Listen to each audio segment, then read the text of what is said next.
Welcome to This Explainer. I am absolutely thrilled you're joining us today because we're about to reconstruct an entire human world. But, we aren't looking at kings or wars or grand political events. No, we're zooming in on the everyday, ordinary people. We're looking at the hyper-regulated, intensely commercialized, and deeply human world of Victorian survival, specifically through the lens of how they manage death.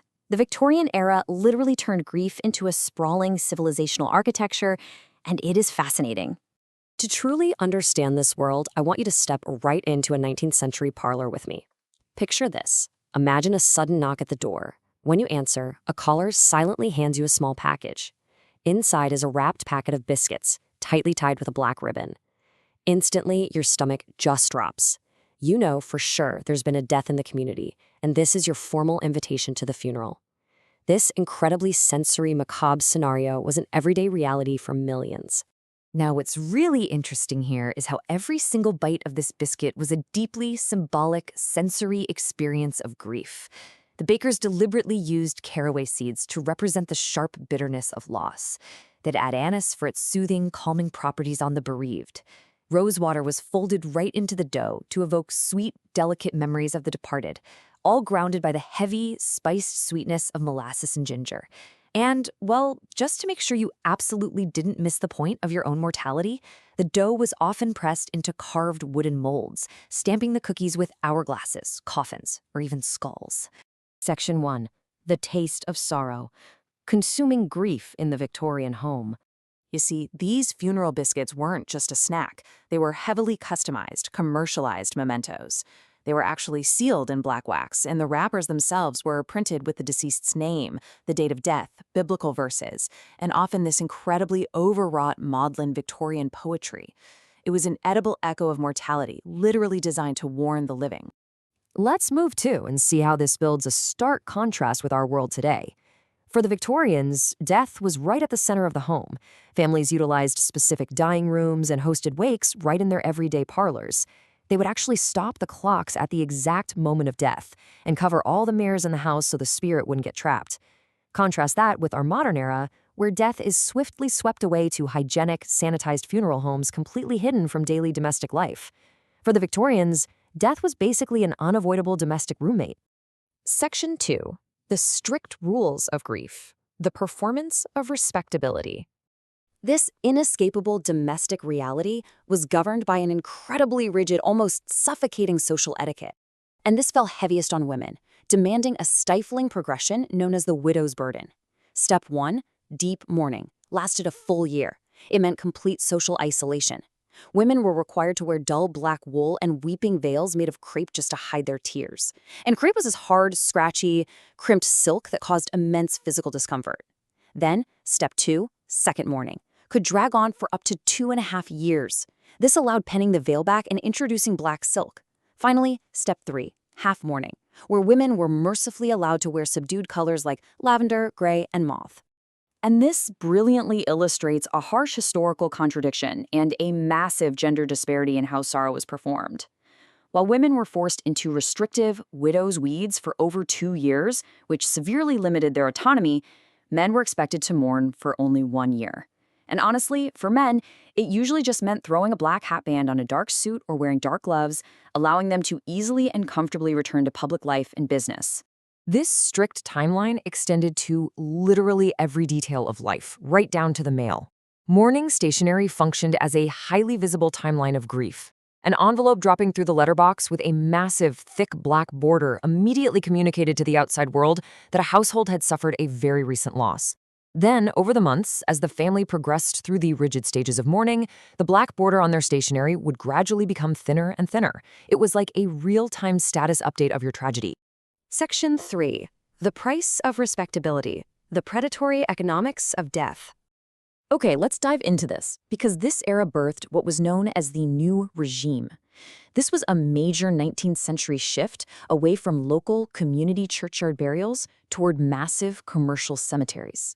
While this technically meant anyone could be buried regardless of their religion, it forcefully injected capitalism directly into the burial process.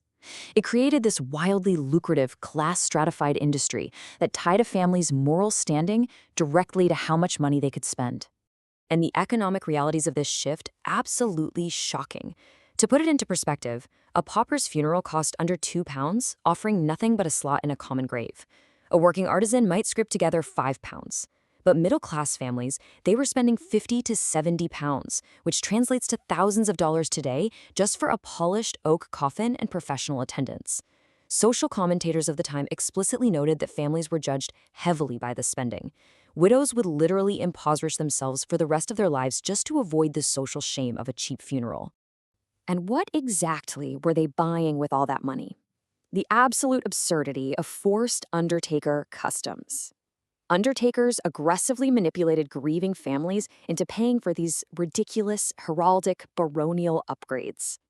You were paying for mutes, professional mourners, to stand at your front door looking sad, like castle porters. You paid for men carrying literal wands to act as gentlemen ushers. You bought silk scarves, giant plumes of ostrich feathers for the hearse horses, heavy velvets. It was a completely predatory system that plunged ordinary, grieving people into lifelong poverty just to look respectable. Section 4. Escaping the pauper's grave. The working class fight against erasure. So, the crucial point here is this terrifying question. Why would the Victorian working class literally starve themselves while they were alive just to save up for a funeral? What on earth were they so terribly afraid of? The answer is the absolute psychological horror of the pauper's burial. Failing to afford a proper funeral meant total erasure from society. If you went on the parish, as they called it, your body was just tossed into a mass, disinterred common grave. Or even worse, it could be legally sold as waste to anatomy theaters for dissection.